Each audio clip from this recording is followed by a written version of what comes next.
Sa aking ika-62 kaarawan, ang sarili kong anak, ang kaisa-isa kong anak, ay hindi ako binigyan ng regalo. Ang ibinigay niya sa akin ay isang maleta. Iniwan niya ako sa isang nursing home na parang isang basahan. Ang hiya, ang sakit na itakwil ng sarili mong dugo, ay mas matindi pa sa kamatayan. Isang anak na walang utang na loob. Sa loob ng maraming taon, ako ang naging ilaw ng tahanan. Isinakripisyo ko ang lahat para sa kanya, bawat sentimo, bawat dasal. Gumising ako sa umagang iyon na puno ng pag-asa. Nag-iisa man, naghintay pa rin ako. Pero dumating siya na may malamig na ngiti. Isang patunay na wala siyang pakialam.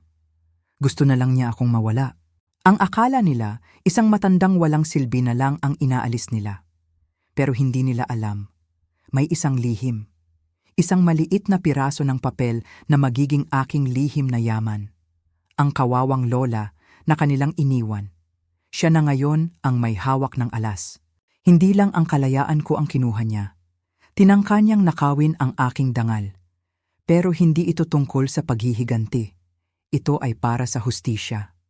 At bibigyan ko siya ng isang leksyon na hinding-hindi niya malilimutan. Kung naranasan mo na ring baliwalain, paki-like at share ang video na ito. At sabihin mo sa akin sa comments, saan ka nanonood? Gusto kong marinig ang kwento mo.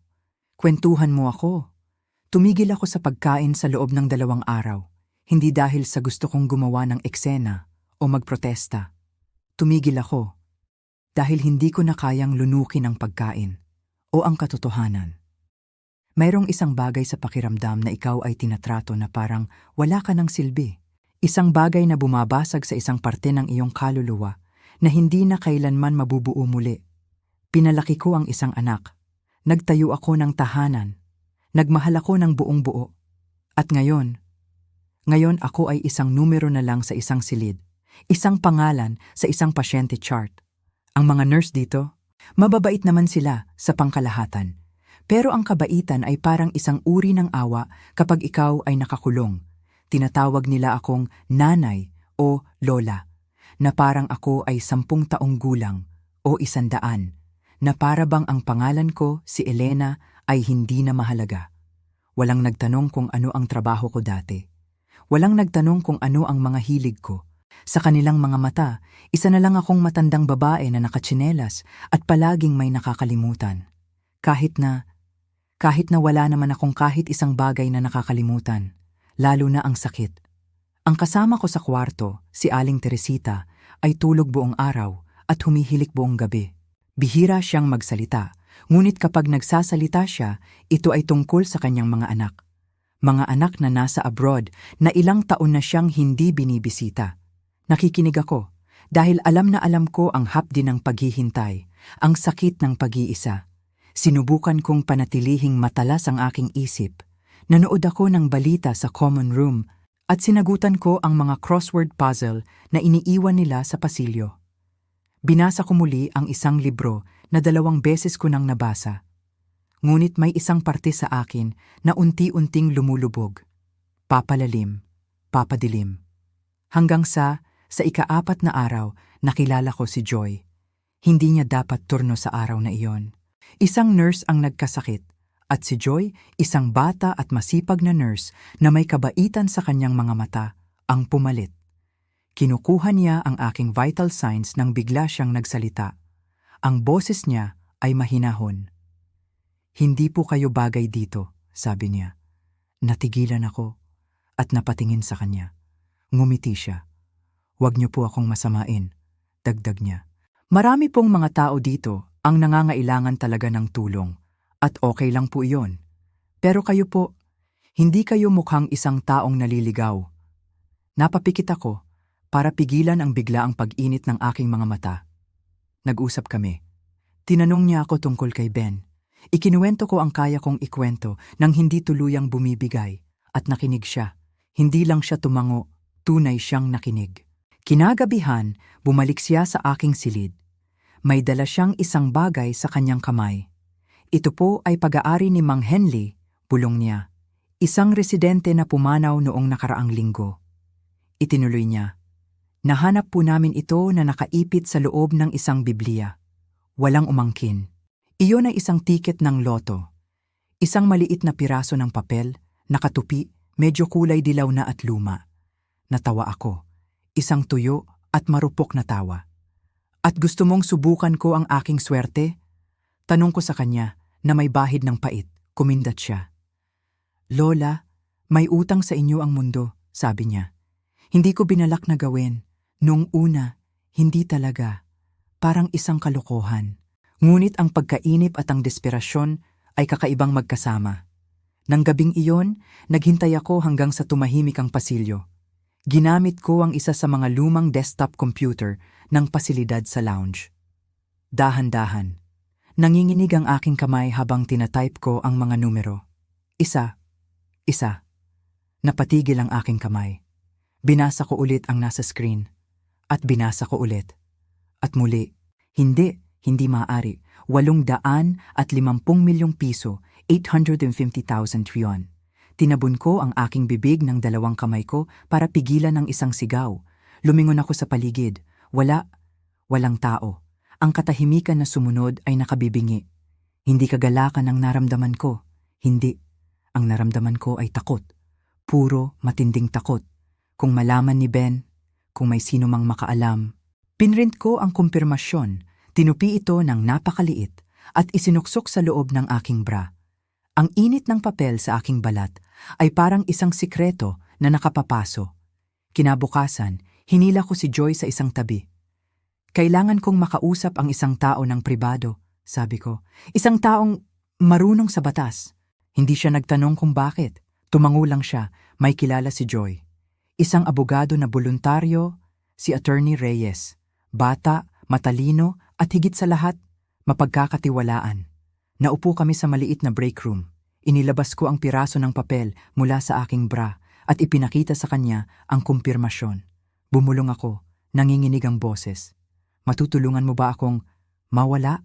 Tinaas niya ang kanyang kilay, ngunit hindi siya natinag. Kailangan nating kumilos ng mabilis, sabi niya. Ang mga sumunod na oras ay parang isang panaginip. Mga papeles, notaryo, paglipat ng pera, isang bagong telepono. Tinulungan niya akong magtayo ng isang blind trust, isang legal na paraan para itago ang pera kung saan ang pangalan ko ay hindi makikita. Hindi ito masusundan ni Ben, kahit isang sentimo. Pumirma ako ng isang bagong huling habilin, iniiwan ang lahat sa kawanggawa. Bago ako umalis ng gabing iyon, niyakap ako ni Joy. Huwag niyo po kaming kalimutan kapag malaya na kayo, bulong niya. Hindi ako umiyak. Hindi ko kaya. Tumakas ako bago mag-umaga. Suot ang mga damit na hindi sa akin, dala ang isang duffel bag na naglalaman lamang ng mga mahahalagang bagay. Ang akala nila, ako ay ulyanin, sira, nag-iisa, ngunit ako ay malapit ng maging isang multo. Isang multo na may 850 milyong piso. Hayaan ninyo silang hanapin ako. Hinding-hindi nila ako makikita. Sa aking kamay, hawak ko ang isang maliit at luma ng tiket ng loto. Isang pag-asa, gaano man kaliit, at sa pagkakataong ito, sapat na iyon. Ang katahimikan sa loob ng lounge pagkatapos kong makita ang mga numero ay nakabibingi. Ang tanging maririnig ay ang tibok ng aking puso. Isang malakas at mabilis na tunog sa loob ng aking dibdib, na parang isang tambol na nagbababala. 850 milyong piso. Paulit-ulit kong binigkas ang mga salitang iyon sa aking isip. 850 milyon. Ang mga numerong napakalaki, napakalayo sa katotohanan ng aking buhay na parang isang panaginip o isang bangungot. Ang unang pumasok sa isip ko ay hindi kagalakan, hindi kaginhawaan, kundi takot. Isang dalisay, nagyayelong takot. Dahil alam ko, sa sandaling malaman ito ni Ben, sa sandaling malaman ng sino man, ang pera ay hindi magiging kalayaan. Ito ay magiging isang mas malaking kulungan. Isang gintong hawla, marahil, pero isang hawla pa rin. Gagamitin niya ito laban sa akin. Sasabihin niyang lalo akong nawawala sa sarili. Sasabihin niyang hindi ko kayang pamahalaan ang ganito kalaking halaga. Gagamitin niya ito para patunayan na kailangan ko siyang tagapangalaga. Gagamitin niya ito para tuluyan na akong ikulong? Hindi lang sa loob ng institusyong ito, kundi sa ilalim ng kanyang kapangyarihan, habang buhay. Dahan-dahan, itinaas ko ang aking kamay at pinindot ang print. Isang pirasong papel ang lumabas mula sa lumang printer. Ang tunog nito sa katahimikan ng gabi ay parang isang putok ng baril. Tinupi ko ito ng maingat, ng napakaliit, at itinago sa pinakaligtas na lugar na maiisip ko. Sa loob ng aking bra. Ang init nito sa aking balat ay isang paalala. Isang paalala na mayroon akong isang bagay na hindi nila alam. Isang sikreto. Isang armas. Kinabukasan, ang bawat ngiti ng mga nurse, ang bawat "Kumusta po, Lola?" ay parang isang banta. Ang bawat anino sa pasilyo ay parang si Ben, na naghihintay, nagmamasid. Hinanap ko si Joy. Hinila ko siya sa isang sulok kung saan walang makakarinig. "Joy?" bulong ko, nanginginig ang boses. Kailangan kong makausap ang isang tao. Isang taong marunong sa batas. At kailangan ngayon na. Tumingin siya sa aking mga mata at nakita niya ang desperasyon doon, ang takot. Hindi siya nagtanong ng maraming detalye. Tumango lang siya. "May kilala po ako," sabi niya. "Tatawagan ko siya." Sa loob ng isang oras, isang binata ang dumating. Nakasimpleng polo shirt at slacks. Hindi siya mukhang isang tipikal na abogado. Ang kanyang pangalan ay Attorney Reyes. Bata, matalas ang mga mata. At higit sa lahat, mayroon siyang aura ng pagiging mahinahon. Dinala kami ni Joy sa isang maliit na break room. Ang amoy ng lumang kape ay nanunuot sa hangin. Pagkasara ng pinto, inilabas ko ang nakatuping papel at inilatag sa mesa. "Nanalo ako?" sabi ko. Ang boses ko ay halos isang pabulong. Tiningnan ni Attorney Reyes ang papel. Pagkatapos ay tumingin siya sa akin. Matagal. Hindi ko mabasa ang kanyang ekspresyon. "Magkano po?" tanong niya. 850 milyon, sagot ko. Nakita ko ang bahagyang panlalaki ng kanyang mga mata. Iyon lang, walang pagkabigla, walang pagdududa. Pagkatapos ay tumango siya na parang sinasabi ko lang na nanalo ako ng 20 piso sa scratch card. "Ang anak ko," sabi ko, "siya ang nagpasok sa akin dito. Kinontrol niya ang lahat, ang telepono ko, ang pera ko sa bangko. Kung malalaman niya ito..." Hindi ko na kailangang tapusin ang pangungusap. Sa wakas, nagsalita siya. "Ano po ang gusto ninyong gawin, Mrs. Reyes?" Huminga ako ng malalim. "Gusto kong mawala." "Mawala?" ulit niya. "Gusto kong umalis dito," paglilinaw ko. "Gusto kong magsimula muli, sa isang lugar na hindi niya ako mahahanap. Gusto kong makuha ang perang ito, nang hindi niya nalalaman." Tumango muli si Attorney Reyes. "Nauunawaan ko po," sabi niya. "Ngunit kailangan nating kumilos ng mabilis at ng maingat. Ang mga sumunod na oras at mga araw ay parang isang ipo-ipo." Si Attorney Reyes ay naging anino ko. Nakipag-usap siya sa bangko, sa lotto office, lahat sa pamamagitan ng telepono at email mula sa kanyang opisina. Dinalhan niya ako ng mga dokumento para pirmahan sa gabi kapag kaunti na lang ang mga tao. Pinaliwanag niya sa akin ang konsepto ng isang blind trust. Isang legal na entidad na hahawak ng pera. Ang pangalan ko, si Elena Reyes, ay hindi lilitaw kahit saan. Ang trust ang bibili ng mga ari-arian. Ang trust ang magbabayad ng mga bayarin. Sa mata ng batas at sa mata ni Ben, ako ay mananatiling isang matandang babae na walang pera. Isang matandang babae na nalilito. "Ito ang magiging kalasag ninyo," sabi niya, habang itinuturo ang mga papeles. Sunod-sunod ang mga nangyari. Isang bagong telepono, isang prepaid na numero na hindi nakapangalan sa akin. Isang pansamantalang mailing address sa isang lugar na malayo. Pumirma ako ng isang bagong huling habilin at testamento. Sa dokumentong iyon, malinaw na nakasulat na si Ben ay walang matatanggap, kahit isang kusing. Inilaan ko ang lahat sa mga piling charity. Bawat pirma ay parang isang hakbang papalayo sa aking lumang buhay at papalapit sa isang bagong simula na hindi ko pa lubos maisip. Bawat pirma ay isang pagbawi. Pagbawi sa aking pangalan, sa aking kalayaan. Sa gabi bago ang aking pag-alis, niyakap ako ni Joy ng mahigpit. "Mag-iingat po kayo, Lola," bulong niya, may luha sa kanyang mga mata. "Huwag niyo po kaming kalimutan kapag malaya na kayo." "Hindi," sagot ko. "Hindi kailanman." Tumakas ako bago pa man sumikat ang araw.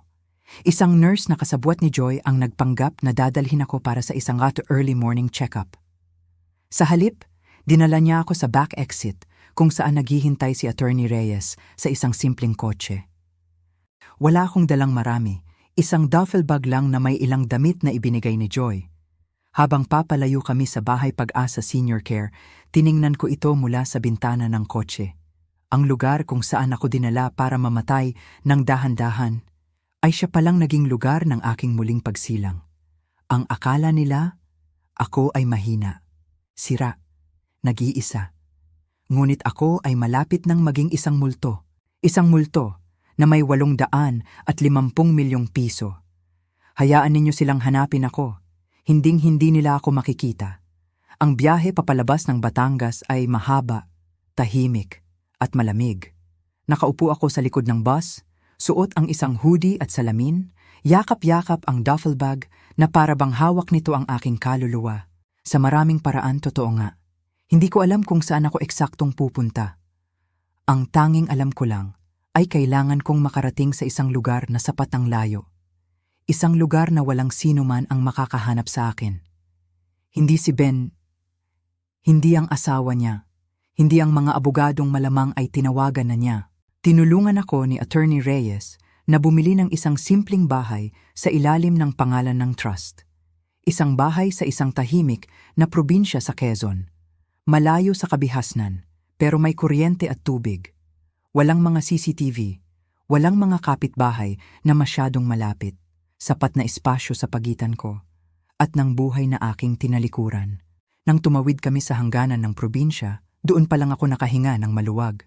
Ang kalayaan pala ay may lasa at hindi ito matamis. Mayroon itong metalikong lasa, tulad ng dugo at takot. Ang bahay ay walang espesyal. Isang maliit na bungalow na may kupas na pintura at isang mailbox na medyo tabingi. Ngunit mayroon itong gumaganang heater, malinis na tubig at higit sa lahat, katahimikan. Hindi ang uri ng katahimikan sa nursing home kung saan napapaligiran ka ng mga taong sumuko na. Ito ang uri ng katahimikan na nagbibigay sa iyo ng pagkakataong huminga. Sa mga sumunod na araw, namuhay ako na parang isang anino. Nagluto ako ng mga simpleng pagkain. Naglakad papunta sa mailbox. Umupo sa beranda na balot sa isang lumang kumot, pinapanood ang hangin na tinatangay ang mga tuyong dahon sa bakuran. Palagi kong sinusubaybayan ang balita, umaasang makikita ang aking pangalan.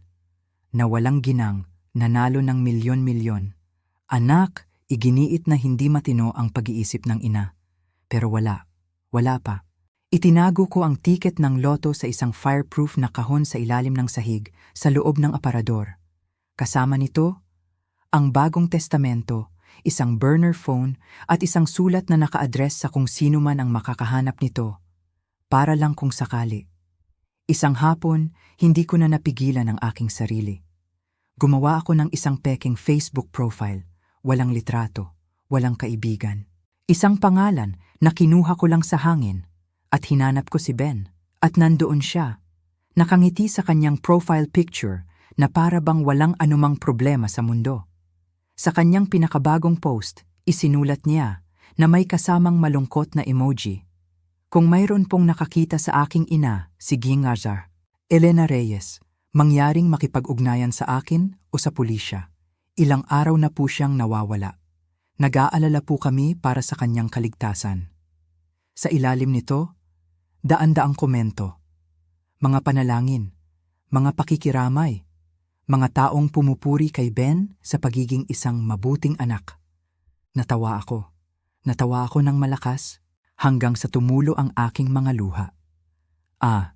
Kung alam lang nila ang totoo. Ngunit ang tunay na dumurog sa akin ay hindi ang post. Ito ay ang larawang ginamit niya.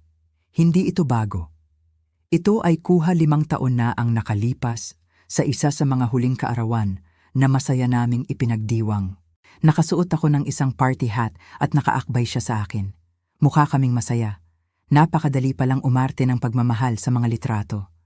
Nang gabing iyon, hindi ako makatulog.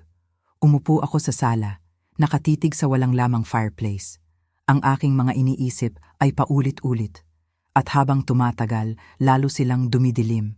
Naalala ko ang bawat pagkakataong binigyan ko si Ben ng pera, bawat pautang, bawat kasinungalingan. Naalala ko kung paano niya ako ginawang pagdudahan ng aking sarili.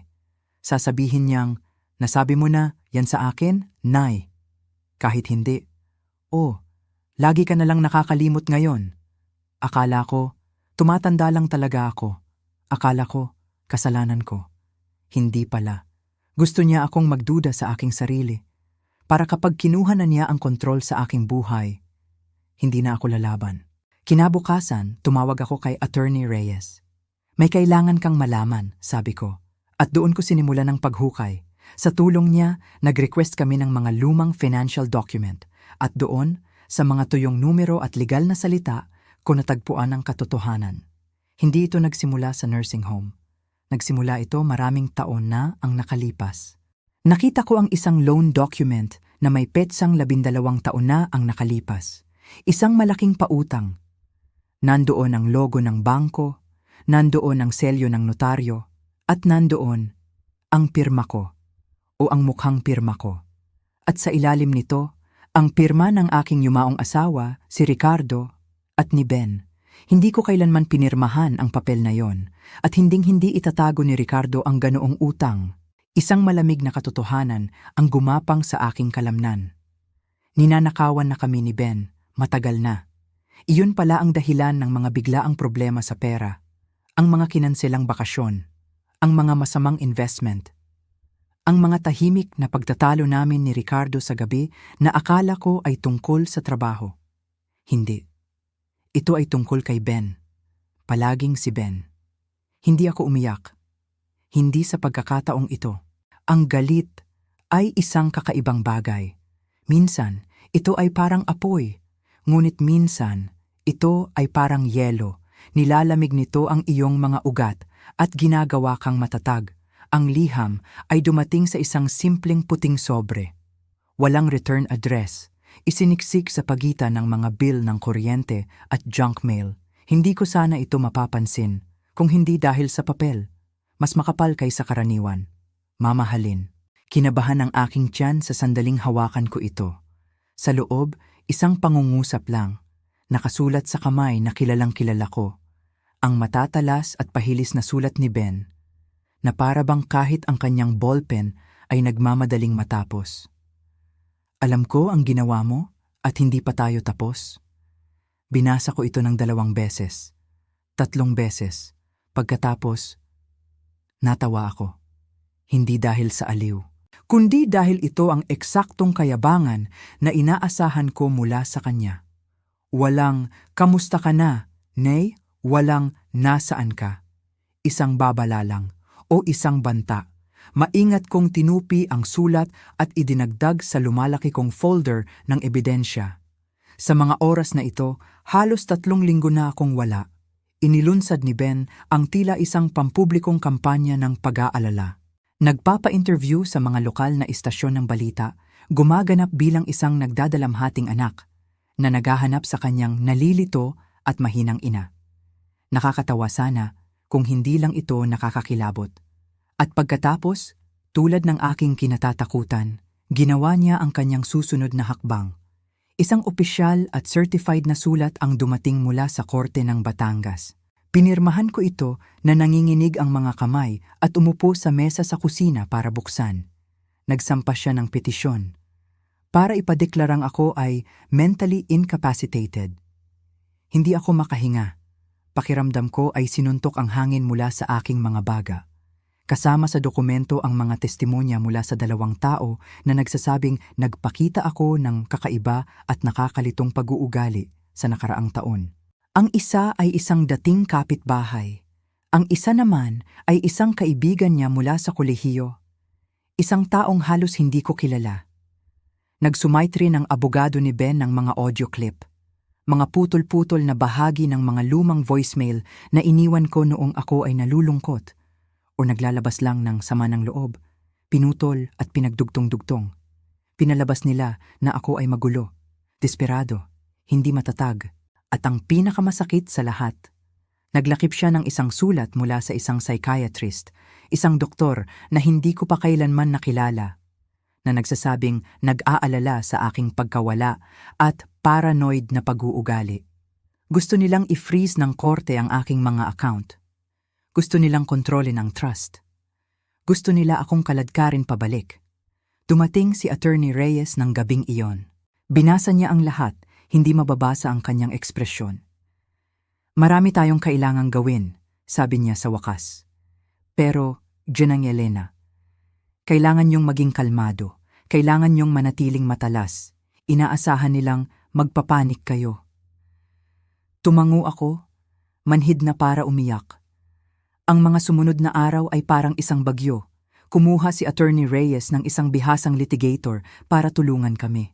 Nag-ipon kami ng mga dokumento, mga financial log, kahit isang journal para patunayan na ako ay nasa tamang pag-iisip araw-araw mula nang umalis ako. Nag-schedule kami ng isang independent psychiatric evaluation. Ang doktor, isang mabait na babae na nagngangalang Dr. Santos, ay pumunta sa bahay at gumugol ng 3 oras kasama ko. Tinanong niya ako tungkol sa aking pagkabata, sa aking yumaong asawa, kay Ben. Ikinuwento ko sa kanya ang lahat. Hindi niya ako kinaawaan. Nakikinig siya. Nagtanong siya ng mga totoong tanong. At nang umalis siya, hinawakan niya ang aking kamay at sinabing, "Kayo po ang pinakamalinaw na taong nakausap ko sa linggong ito." Pakiramdam ko, iyon ang unang pagkakataon na nakahinga ako sa loob ng maraming araw. Ngunit hindi pa tapos ang laban. Ang balita tungkol sa pagdinig ay kumalat. Ang internet na noong una ay nakikisimpatya sa nawawalang ina ni Ben ay nagsimulang magbago. Nagsimulang magtanong ang mga tao, bakit hindi ko kinontak ang sinuman? Hindi ba ako matatag? Meron bang ibang kumokontrol sa akin? Mahilig sa misteryo ang media at alam ni Ben kung paano sila pakainin. Pero hindi na ako natatakot dahil ngayon mayroon akong higit pa sa ebidensya. Mayroon akong layunin. Sa katahimikan ng aking maliit na bahay, nagsimula akong maghanda ng isang video statement. Hindi ko pa ito inilabas. Pero gusto kong maging handa kung sakaling patahimikin nila ako. Tumingin ako sa kamera at sinabi, "Ang pangalan ko ay Elena Reyes. Ako ay nasa tamang pag-iisip at ako ay pinagtaksilan ng taong pinagkatiwalaan ko ng husto." Hindi ako umiyak, hindi ako sumigaw. Sinabi ko lang ang totoo dahil alam ko kung ano ang darating. At sa pagkakataong ito, hindi ako ang hahatulan. Ang korte sa Batangas ay hindi nagbago. Pareho pa rin ito noong huli akong pumasok, maraming taon na ang nakalipas. Noong nagbayad ako ng isang simpleng multa sa parking. Noong mga panahong iyon, ako ay isang asawa, isang ina, isang taong naniniwala sa pagbibigay ng pangalawang pagkakataon. Ngayon, ako ang akusado. Sinabihan ako ni Attorney Reyes na magsuot ng simple ngunit may dating. Isang bagay na nagsasabing, hindi ako naparito para magmakaawa. Naparito ako para pakinggan. Nagsuot ako ng isang navy blue na coat na may mga pilak na butones, ang lumang relo ng aking asawa, at isang pares ng sapatos na may takong na buong tapang na tumutunog sa bawat hakbang ko sa pasilyo ng korte. Nakaupo na si Ben sa harapan nang dumating ako. Tumayo siya pagpasok ko, isang perpektong pag-arte. Isang maskara ng pag-aalala ang nakabalot sa kanyang mukha. Ngumiti pa siya, isang ngiti na iisipin ng mga estranghero na puno ng pagmamahal. Ngunit nakita ko ito kung ano talaga ito. Narito siya para ilibing ako. Ang hukom, isang matandang lalaki na may pagod na mga mata, ay ipinakilala ang kaso. Sa usapin ng kakayahang pangkaisipan ni Gangmer Elena Reyes, ang mga salitang iyon ay lumutang sa hangin na parang usok. Na unang nagsalita ang abogado ni Ben, isang matangkad na lalaki na may makinis na boses at sobrang kumpiyansa. Inilatag niya ito na parang isang script. Si Elena ay nawala. Si Elena ay kumikilos ng kakaiba. Si Elena ay posibleng minamanipula. Si Elena ay isang panganib sa kanyang sarili at sa kanyang pera. Ipinakita niya ang sulat ng psychiatrist, yung doktor na hindi ko pa nakikita, at ipinarinig ang mga audio clip ko. Pinutol at pinagdugtong na parang isang horror film. Pinakinggan ko ang aking sarili na tila magulo, desperado, hindi matatag. Lahat ay kinuha sa labas ng konteksto. Nakita kong tumaas ang kilay ng hukom. Ang aking mga kamay ay humigpit sa armrest ng upuan. Pagkatapos, nagsalita si Ben. "Your Honor," sabi niya, "ang boses ay nanginginig sa tamang sukat. Mahal ko po ang aking ina. Mahal na mahal. Ito na po ang pinakamahirap na bagay na ginawa ko. Ngunit naniniwala po akong siya ay sinasamantala. Wala po siya sa kanyang sarili. Siya po ay nawawala." Doon ako tumayo. "Ako naman po, Your Honor." Tumango ang hukom. Dahan-dahan akong naglakad papunta sa witness stand. Huminto ng sapat para maramdaman ang bigat ng aking presensya. At nagsalita ako. "Ang pangalan ko po ay Elena Reyes. Ako ay 62 taong gulang. Hindi po ako may kapansanan sa pag-iisip. Hindi po ako nawawala at hindi po ako biktima ng kahit sino. Pinuksan ko ang aking folder ng may sistema ng maingat. Inabot ko ang isang kopya ng buong psychiatric report ni Dr. Santos sa hukom. Pirmado, may petsa at certified. Ang hatol. Ganap na nasa tamang pag-iisip, walang anumang senyalis ng paghina ng pag-iisip at emosyonal na matatag. Nakita kong nanigas ang mga balikat ng abogado ni Ben. Ang mukha ni Ben ay kumibot. Nagpatuloy ako. "Mayroon po ako dito," sabi ko. Itinaas ang pangalawang folder. Isang talaan ng bawat tawag sa telepono na ginawa ko. Mga resibo para sa paglipat ng pondo sa isang legal na trust. Mga medical record, malinis, at isang sinumpaang salaysay mula sa abogado na tumulong sa akin na umalis sa pasilidad, na nagsasabing ako ay malinaw, lohikal, at may buong kontrol sa aking mga desisyon. Huminto ako. At mayroon pa po akong iba, ngunit hindi ko po ito ipapakita ngayon. Maliban na lang kung kinakailangan. Hindi ko ipinakita ang file, yung may bawat peking pirma, bawat ninakaw na utang, bawat minanipulang tax document na ginalaw ni Ben. Iyon ang aking alas. Sa halip, humarap ako sa hukom. "Ikinulong niya ako sa isang pasilidad nang walang pahintulot ko." Sabi ko, "Ang boses ko ay matatag." Kinuha niya ang aking telepono. Kinuha niya ang aking kalayaan. At ngayon, gusto niyang kunin ang kakarampot na natitira sa akin. Ang aking boses, ang aking kalayaan, ang aking dangal. Huwag po ninyo siyang hayaan. Ang korte ay natahimik. Sumandal ang hukom, ang hinlalaki ay tumatapik sa file. "Kailangan ko ng panahon para pag-aralan ang lahat ng dokumento at ang medical evaluation," sabi niya. "Ang korte ay magpapatuloy sa loob ng 2 linggo. 2 linggo, 2 linggo, 2 linggo. Ganoon katagal ang ibinigay sa amin ng hukom. Ngunit hindi nagsayang ng kahit isang araw si Ben.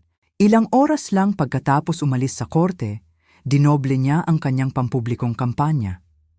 Ang lokal na balita ay naglabas ng isang bagong segment. Nawawalang ina muling lumitaw sa korte. Anak, nangangamba sa pagsasamantala.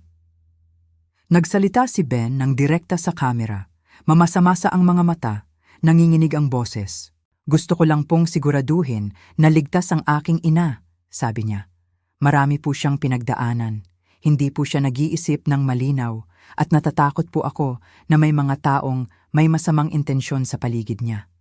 Pinanood ko ang broadcast mula sa aking sala. Nakahalukip-kip, mahigpit ang panga. Walang masamang tao sa paligid ko. Ako lang. Si Elena Reyes lang. Ang babaeng nagpalaki sa kanya, na nagsakripisyo, na nagpatawad ng higit pa sa dapat para sa isang ina. At may lakas pa siya ng loob na palabasin akong isang papet. Iyon ang sandali na nalaman ko. Ang tahimik na digmaan na idineklara ko sa aking puso ay hindi na sapat. Kailangan kong kumilos. Tinawagan ko si Attorney Reyes. Nang dumating siya, ibinigay ko sa kanya ang selyadong sobre kasama ang bawat dokumentong nakolekta ko. Ang mga mapanlinlang na utang, ang mga pekeng pirma, ang mga tax return na isinampa ni Ben sa ilalim ng aking pangalan. "Ipadala mo na?" sabi ko. "Hindi sa korte. sa Department of Justice nang hindi nagpapakilala. Binuksan niya ang sobre, tinignan ang mga pahina at tumango. Makukuha nito ang kanilang atensyon. Inaasahan ko, sabi ko, ngunit hindi pa ako tapos. Nang gabing iyon, gamit ang isa sa aking mga bagong alias at isang bagong online account, gumawa ako ng isang malaking donasyon, 100 milyong piso, sa isang pambansang non-profit na organisasyon na nagpoprotekta sa mga matatanda mula sa pinansyal na pang-aabuso. Walang pangalan na nakakabit, transfer lang. Sa loob ng 1 linggo, naglunsad sila ng isang kampanya gamit ang aking kaso bilang simbolo. Hindi nila ako pinangalanan, ngunit ang tiyempo ay masyadong perpekto. Nagsimulang magbulungan ang mga tao, mag-share, magtanong. Paano nawawala ang isang ina tapos muling lilitaw na may pera pero sinusubukan siyang ikulong ng sariling anak? Bumaha ang mga komento sa social media. May mali sa anak. Hayaan siyang magsalita. Bakit walang nagtatanong sa panig niya? Hindi ako nagtitiwala sa lalaking iyan. Ang maingat na itinayong imahe ni Ben ay nagsimulang gumuho. Pagkatapos, isang pagkakataon na hindi ko inaasahan. Isang mamamahayag mula sa isang malaking pahayagan ang nakipag-ugnayan kay Attorney Reyes. Gusto niyang marinig ang aking panig. Nangako siya ng pagiging maingat. Walang pangalan, walang litrato. Katotohanan lang. Pumayag ako. Nagkita kami sa isang tahimik na kapihan, 2 bayan ng layo. Nagsuot ako ng salamin at sombrero. Umupo kami sa isang sulok. Inunya ang kanyang recorder at hinayaan akong magsalita. Ikinuwento ko ang tungkol sa pasilidad. Ang tungkol sa pag-iwan sa akin doon ng walang babala. Ang tungkol sa pagkuha ni Ben sa aking telepono, sa aking mga account, sa aking dangal. Hindi ko binanggit ang loto. Hindi pa. Nang tanungin niya ako tungkol sa kaso sa korte, sinabi ko lang, sinusubukan niyang kontrolin ang aking buhay. Muli, ang kwento ay lumabas pagkalipas ng 2 araw. Ina o milyonarya, ang pagpapatahimik kay Elena R.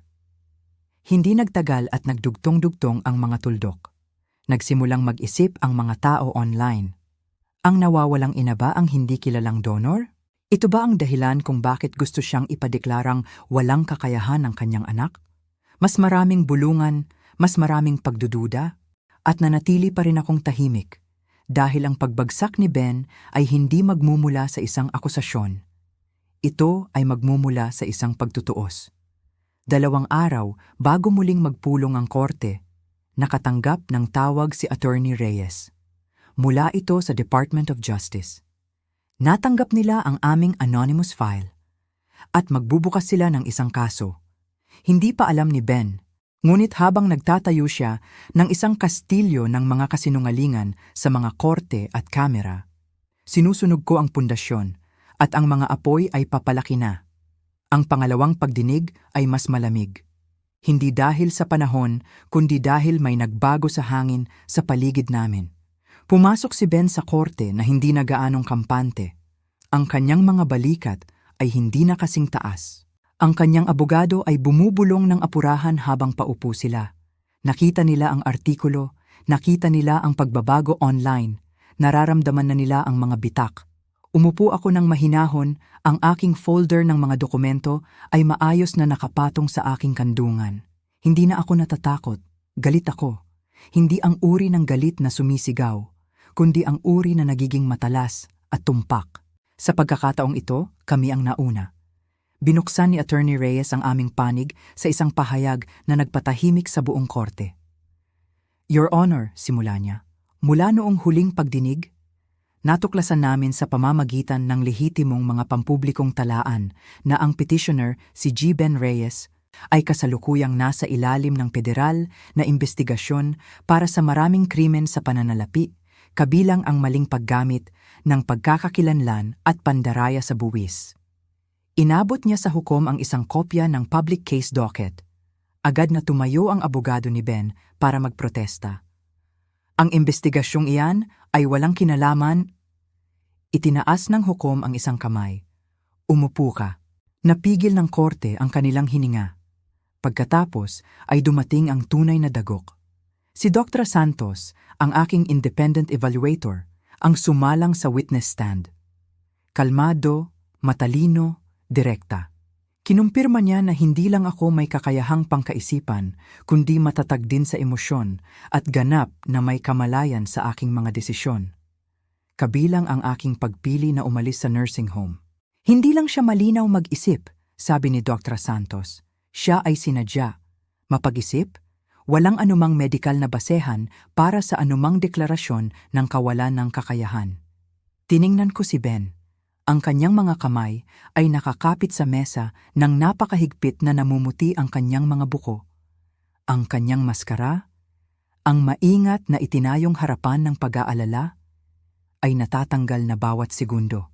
Pagkatapos ay ipinakita ni Attorney Reyes ang aming huling ebidensya, isang timeline. Ipinakita nito kung kailan eksaktong tinangka ni Ben na agawin ang kontrol sa aking mga account. At kung paano ito perpektong nagtutugma sa malalaking withdrawal na ginawa niya mula sa kanyang sariling palugi na negosyo.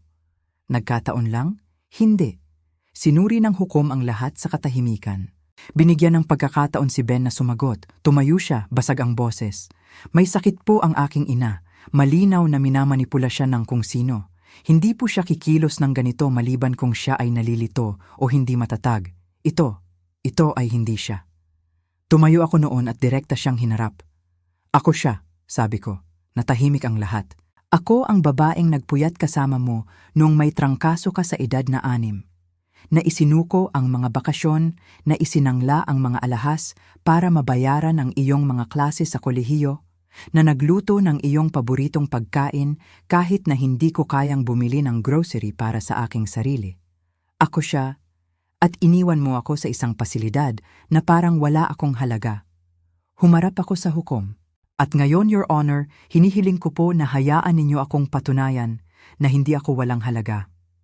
Sumandal ang hukom, pinagdaop ang kanyang mga daliri at dahan-dahang nagsalita. Gininga Reyes, batay sa napakaraming ebidensyang ibinigay sa iyong psychiatric evaluation at sa mga hindi pagkakapare-pareho sa mga pahayag ng petitioner, ibinabasura ko ang kasong ito. Ang iyong mga financial account at personal na autonomiya ay ganap na naibabalik. Kinikilala ka ng korte na ito bilang may kakayahan at malaya. Hindi ako umiyak, ngunit bahagyang nanginginig ang aking mga kamay habang dinampot ko ang aking mga papel at lumabas ng korte. Hindi nagsalita si Ben habang nilalampasan ko siya. Ang kanyang mga mata ay nanlilisik, hindi sa galit, sa takot. Alam niyang tapos na. Kahit man lang ang bahaging ito. Pero ang hindi niya alam ay habang ginugol niya ang mga linggo sa pagpapatunay na ako ay wala sa sarili. Nagtatayo ako ng isang bagay na mas makapangyarihan kaysa sa isang depensa. Isang pamana. At hindi pa ako tapos. Dumating ang tawag pagkalipas ng hating gabi. Ang boses ni Attorney Reyes ay tensyonado, ngunit matatag. Nangyari na. Nagbukas na ng formal na paglilitis ang DOJ. Ang pangalan ni Ben ay nasa docket. Hindi ako nagsalita. Nakaupo lang ako doon sa dilim, nakatingin sa hangin na yumuyugyog sa mga puno sa labas ng aking bintana. Isang bahagi sa akin ang naghihintay sa sandaling ito. Ngunit ngayong dumating na, hindi ito parang isang tagumpay. Ito ay parang isang bagay na hindi maiiwasan. Kinabukasan, sumabog ang balita.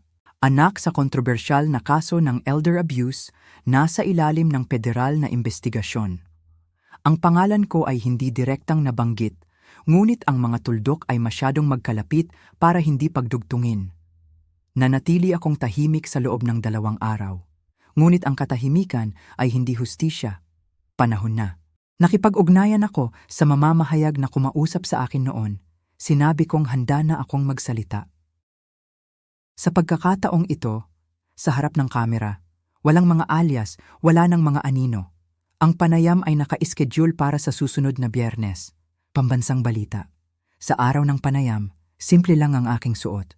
Walang makeup, walang stylist, katotohanan lang.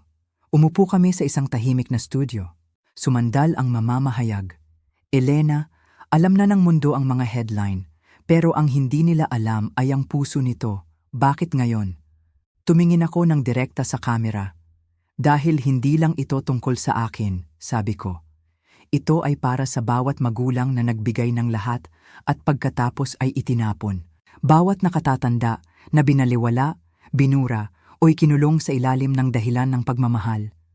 Halos isa na ako sa kanila at hindi na ako mananahimik. At doon, ikinuwento ko ang lahat. Ang nursing home, ang ticket sa loto, ang mga kasinungalingang natuklasan ko, ang file na ipinadala ko. Wala akong itinago. Nang gabing iyon, umire ang panayam. Milyon-milyon ang nanood. Bumuhos ang mga mensahe. Mga tao mula sa buong bansa na nagbabahagi ng kanilang sariling mga kwento ng pagtataksil, pag-abandona at kaligtasan. Hindi na lang ako si Elena. Naging salamin ako. Hindi nagsalita si Ben sa publiko. Ngunit sinabi ng mga source na malapit sa kanya na siya ay nasira, na ang kanyang buhay ay gumuho. Mabuti, itinayo niya ang buhay na iyon sa manipulasyon, at ngayon ay bumabagsak ito sa ilalim ng bigat ng kanyang sariling kalupitan. Ngunit hindi ako nagdiwang. Sa halip, nagsimula akong magtrabaho. Gumawa ako ng mga plano para maglunsad ng isang foundation. Isang pundasyon na magpoprotekta sa mga nakatatanda mula sa legal at pinansyal na pang-aabuso. Hindi lang sa pangalan, kundi may tunay na suportang legal, tunay na pondo, tunay na advokasya. Pinangalanan ko itong The Elena Project. Dahil kung gagamitin nila ang aking pangalan para alisan ako ng dangal, gagamitin ko ito para ibalik ang dangal sa iba. Si Ben, kinuha niya ang deal, 10 taon. Sinubukan niyang magpadala ng isa pang liham. Ibinalik ko ito nang hindi binubuksan. Sarado na ang kabanatang iyon. Ang sakit ay nananatili, hindi dahil sa pagdurusa ni Ben, kundi dahil minsan ko siyang minahal. At ngayon, kailangan kong matutong mabuhay nang wala ang ilusyong iyon. Ngunit mayroon akong mas mabuti ngayon. Hawak ko ang katotohanan, at walang sinuman ang makakakuha nito mula sa akin muli. Isang umaga, bumalik ako sa bahay Pag-asa. Ang langit ay kulay abu, isang uri ng kulay na nagpapalambot sa mundo nang hindi ito itinatago. Tumayo ako sa labas ng pasilidad ng matagal. Tinititigan ang mismong lugar kung saan ako iniwan na parang isang bagahe. Tahimik ang parking lot. Ang mga puno ay kalbo, ngunit may nagbago. Bumukas ang mga pinto sa harapan bago pa man ako makakatok. Lumabas si Joy. Napasinghap siya nang makita ako. Diyos ko, Ma'am Elena. Ngumiti ako. Ako nga, nagkayakapan kami. Hindi isang magalang na yakap, kundi isang yakap ng 2 taong parehong may pinagdaanan at nakaligtas. Sa loob, iba na ang itsura ng lugar. Ang sahig ay bagong wax, ang mga ilaw ay mas maliwanag, ang common room ay may mga bagong libro, isang mas magandang telebisyon, at tunay na kape na umaamoy sa sulok. Narinig ko po ang ginawa ninyo, sabi ni Joy, habang ginagabayan ako sa isang tahimik na upuan. Ang mga donasyon, ang mga panayam, Ma'am Elena, binago niyo po ang lahat. Umiling ako. Hindi, sabi ko. Tinigilan ko lang hayaan ang ibang tao na magpasya kung sino ako. Nang hapong iyon, nagbigay ako ng isang maikling talumpati sa bagong activities room. May mga nakahandang upuan at naghanda ng cookies ang mga staff. Ipinakilala ako ni Joy na para bang ako ay isang sikat na tao. Nandito po ako, hindi dahil mayaman ako, simula ko. At nandito ako, hindi dahil ako ay naapi. Nandito ako, dahil ako ay pinatahimik. At alam ko kung gaano karami sa inyo ang nakakaramdam pa rin niyan. Bawat paris ng mga mata ay nakatitig sa akin. Gusto kong sabihin sa inyo ang isang bagay na sana ay may nagsabi sa akin noon, sabi ko. Hindi kayo pabigat. Hindi kayo nakalimutan, at hindi pa kayo tapos. Isang palakpakan ang sumunod. Mahina noong una, pagkatapos ay lumakas. Nang bumalik ako sa bahay, formal ko nang inilunsad ang The Elena Project. Ang huling mga araw ng taon ay ginugol ko sa pagsusulat ng mga liham sa bawat taong tumulong sa akin. Si Attorney Reyes, si Joy, kahit si Dr. Santos. Pinasalamatan ko sila. Hindi sa pagliligtas sa akin, kundi sa pagtayo sa tabi ko habang nililigtas ko ang aking sarili. Nakatanggap ako ng isang huling sulat, isang sobre, isinilid sa ilalim ng aking pintuan. Sa loob, isang litrato, Mula sa aking ika-60 kaarawan, ako na nakasuot ng dilaw na bestida, tumatawa. Si Ben sa tabi ko, tumatawa rin. Sa likod, isang pangungusap sa kanyang sulat kamay. Noon palagi kang naniniwala sa akin. Patawad kung hindi iyon naging sapat. Umupo ako hawak ang litratong iyon ng maraming oras. Hindi umiiyak, hindi nagagalit, nag-aalala lang. Naaalala ang batang lalaki na minahal ko ng buo. Nang gabing iyon, sinunog ko ang litrato sa fireplace, hindi dahil sa galit, kundi para sa pagpapalaya. Pinanood kong kainin ng apoy ang papel, hanggang sa maging abo ang mga ngiti. Hindi ko kailangan ng litrato para makaalala. Ang kailangan ko ay kapayapaan. At malapit na ako doon. At pagkatapos, sa unang pag-ulan ng Enero, may ginawa akong hindi ko pa nagagawa sa loob ng maraming dekada. Sumulat ako ng isang liham para sa aking sarili. Binasa ko ito ng malakas. Mahal kong Elena, hindi ka baliw. Hindi ka masyadong nagtiwala. Hindi ka mahina. Ikaw ay isang babae lamang na nagmahal ng masyadong malalim. At nang sinubukan nilang isulat ka sa labas ng iyong sariling buhay, kinuha mo ang panulat at isinulat mo mismo ang wakas. Ipinagmamalaki kita. Nagmamahal ang iyong sarili. Tinupi ko ang liham, inilagay sa isang maliit na kahon, at ipinatong sa ibabaw ng fireplace. Hindi ko kailangan ng isang pamana ng pera, o paghihiganti, o kahit hustisya. Mayroon akong isang bagay na mas dakila, kalayaan. At sa unang pagkakataon sa aking buhay, ako ay sa wakas, ganap at lubos na malaya.